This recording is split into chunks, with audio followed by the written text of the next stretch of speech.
Hey guys, welcome back. If you live in or around Bengaluru, you already know this place is the undisputed king of weekend getaways. Welcome to Nandi Hills. But today, we aren't just looking at the views, we're diving deep into the secrets, the crazy history, and everything you need to know before you visit. Look at that. That's the Nandi Hills range right there, with Hora, Ghina Beta, and Dibba, Giri, Beta sitting right next to it. We're shooting this from a super peaceful farm, right at the base. And honestly, the vibe here is unmatched. Alright, time to head up. The scenic drive starts right here, at this major junction. You can't miss it because of this Nandi statue. Fun fact before we head up, Nandi Hills wasn't always called Nandi Hills. Way back in the day, it was called Kushmandagiri and Anandagiri. The name Nandi Beta actually stuck during the Chola period, all because someone carved a massive, magnificent bull named Nelikai Basavanna out of a giant boulder. We'll check that out in a bit. Pro tip alert, you've got to pay an entry fee at the base. It changes depending on whether you're in a car, on a bike, how many friends you packed in, and if it's a weekend. And fair warning, there is no official website for online tickets or real-time fee updates, so make sure you carry some cash just in case. Buckle up, because the drive up is about 8 kilometers long and throws 40 sharp hairpin turns at you. Believe it or not, back in the mid 1800s, Sir Mark Cubbon, the chief commissioner of Mysore, loved this place so much he built his summer house at the peak. Because of him, they had to upgrade this old mountain path so horse-drawn carriages and later cars could actually make it up here. Watch how the road coils around the base of Brahmagiri before it starts aggressively climbing up Nandigiri.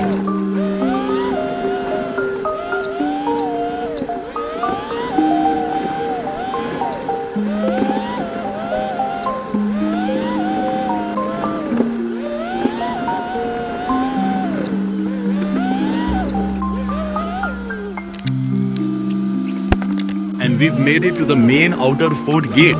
This thing is old school robust. It was originally built by the Chola and Vijayanagara empires, but later got a serious upgrade under Hyder Ali and Tipu Sultan. Once you pass the gate, you'll see this massive parking lot on your left. It looks huge, right? Trust me. Do not let this size fool you. If you come here on a weekend or a public holiday, this place becomes an absolute chaotic jigsaw puzzle.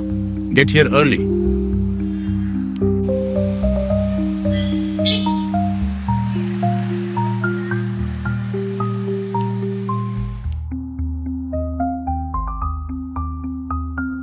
Let's talk about history for a second. This spot right here is called the beach section on the northern wall. Back in October 1791, during the Third Anglo-Mysore War, British forces led by Lord Cornwallis actually managed to storm this fortress. Fast forward to today, and these two historic cannons are still standing guard at the inner entrance. It feels like they're giving a silent gun salute to every single tourist walking past. Next up is Tipu Sultan's summer palace and fort. He officially named it Tashk-e-Jannat, which literally translates to the envy of heaven. He used it as a cool, breezy escape when the summer months got too brutal. Speaking of summer, weather out here, totally unpredictable.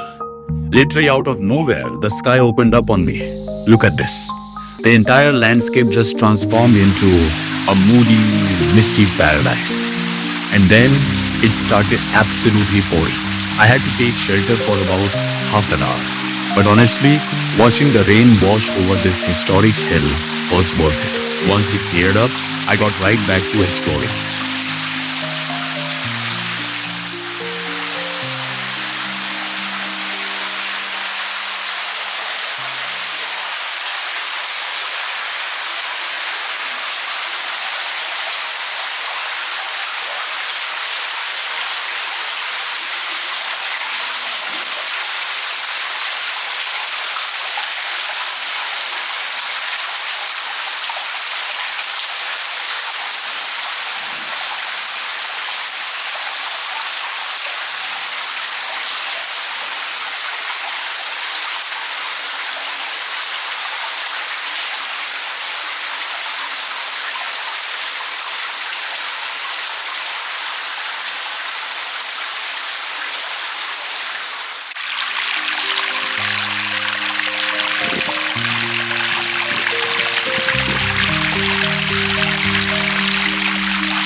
wander around, you'll see these massive tourist display boards helping navigate.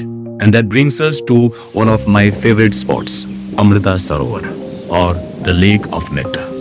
This is a 9th century water tank built by Ganga dynasty. But here's the cool science bit. This water doesn't come from rain. It's a perennial spring-fed tank, meaning underground springs continuously seep through the mountain's cracks to keep it full. It has this gorgeous traditional design with exactly 32 steps leading down. Later on, the Dewan of Mysore, Sir Mirza Ismail, beautified the whole area to make it the stunning spot you see today. Oh, and if you see these rustic tree houses nearby, those are much newer, built in the late 2000s to give the place a cool eco-tourism vibe. Follow this path and you'll hit the Commissioner's Bungalow, now popularly known as Nehru Nilaya. Like I mentioned earlier, Sir Mark Cuban built this, and it used to be the literal seat of power up here. After independence, it was renamed after India's first Prime Minister, Jawaharlal Nehru, who stayed here to rest and recover. Today, it's a heritage guest house. But wait, this house holds a massive international secret. In 1986, this exact hilltop bungalow hosted the first ever SAARC summit in India. We're talking legendary leaders like Rajiv Gandhi, Pakistan's Muhammad Zia-ul Haq, and King Birendra of Nepal, all chilling right here on this mountain.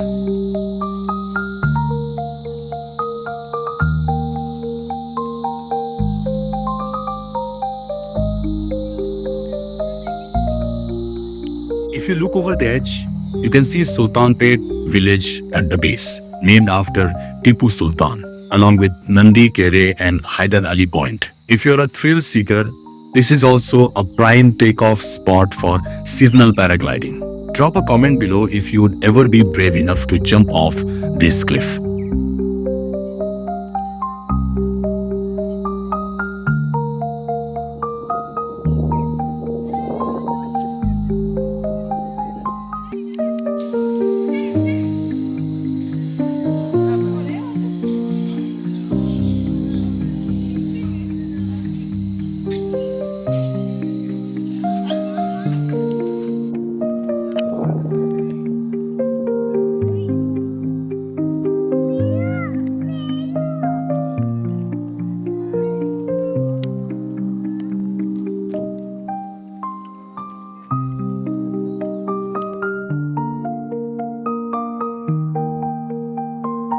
Right nearby is Gandhi Nilaya. Yes, the Mahatma Gandhi also stayed on Nandi Hills.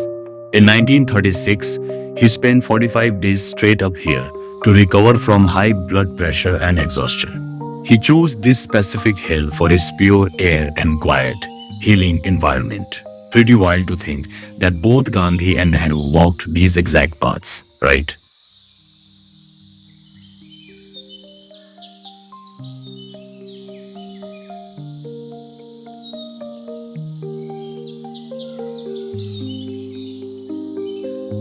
Next, we are walking into the mystery forest. It feels a bit eerie but beautiful. It's a mix of local plants and exotic trees that British officers imported directly from London just because they were homesick and wanted Nandi Hills to feel more like England.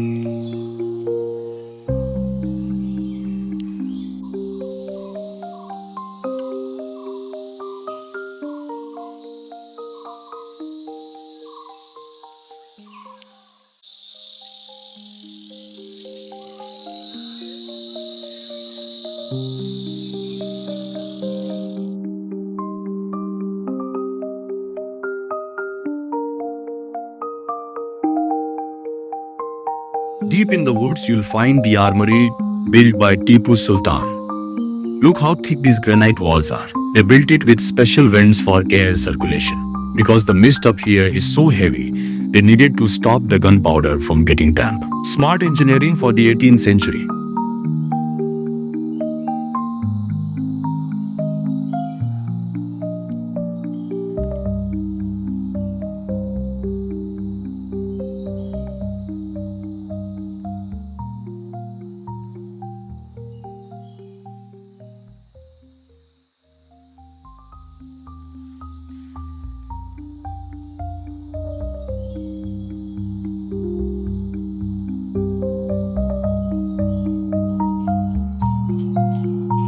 Remember that giant bull I told you about earlier? Here it is. Nelikai Basavanna. Nelikai means amla gooseberry in Kanda, and Basavanna is the sacred bull. Carved out of a single boulder during the Chola period, this sacred guy is easily 950 plus years old. Has massive 10 feet tall and 6 feet wide. And just a short walk away is Brahma Ashram. It's a super serene cave temple tucked under two massive cliffs. Ancient saints used to come here to meditate in absolute, uninterrupted silence. You can literally feel the peaceful energy here.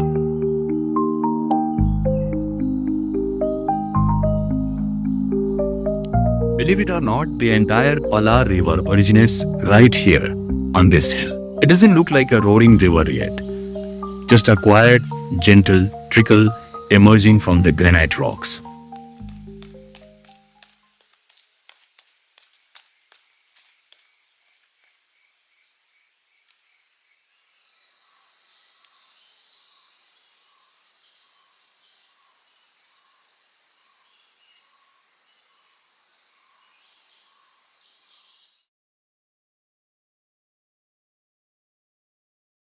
Now look at these steep steps. This path is called the Horseway or Kudure Dari.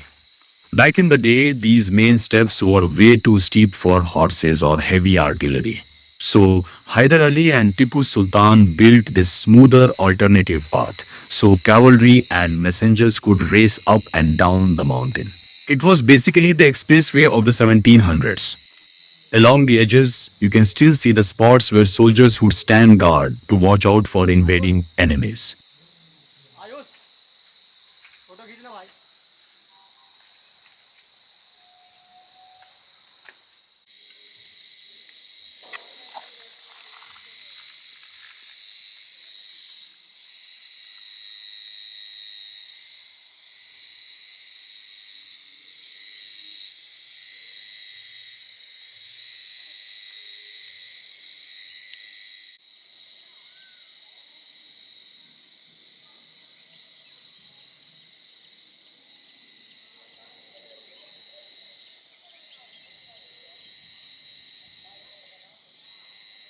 And that brings us to Tipu's Drop, easily the most famous and honestly the most haunting viewpoint on Nandi Hills. Local stories say that during Tipu Sultan's rule, prisoners who were sentenced to death were pushed right off this sheer cliff edge.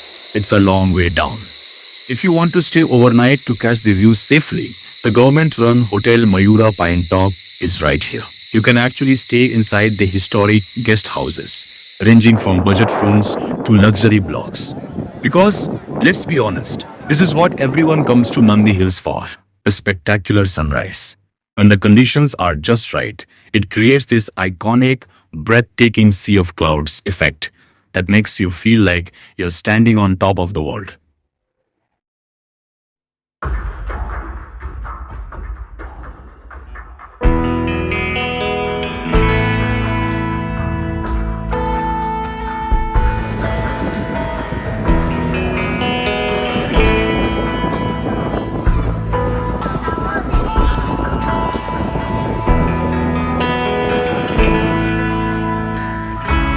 Hold me tighter, this dynamic says it all.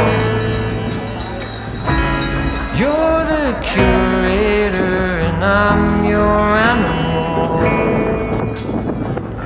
Feel like I'm sinking underwater. Feel like I'm going over the falls. My mind spins faster and faster. My heart is bursting through the wall.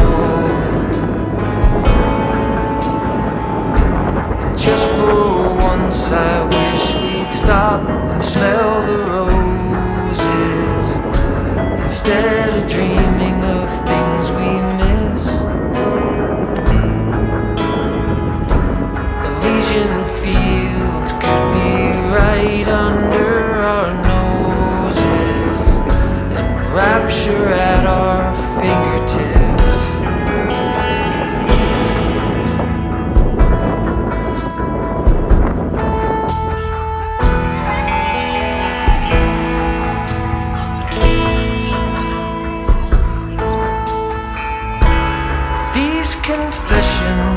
of dejection and despair. When some great rapture is lingering in the air, I feel like jumping in your blanket. I feel like climbing in your cave. Your flesh attracts me like a magnet. Your cunning traps me like a cage. Thank you guys so much for exploring Nandi Hills with me today. If you enjoyed this mix of history, nature and travel tips, do me a huge favor. Hit that like button, subscribe to the channel and let me know in the comments. Have you ever seen the sea of clouds here? Until next time, keep exploring and I will see you in the next video. Bye. Could be right under our noses and rapture at our fingertips.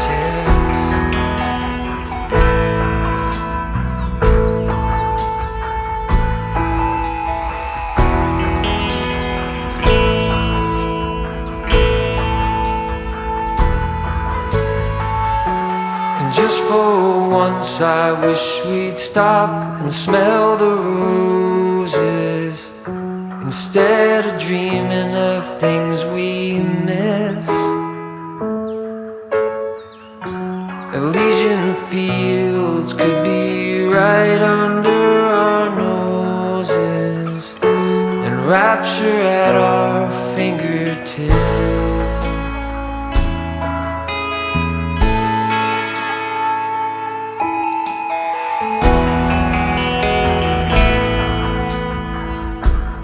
Like I'm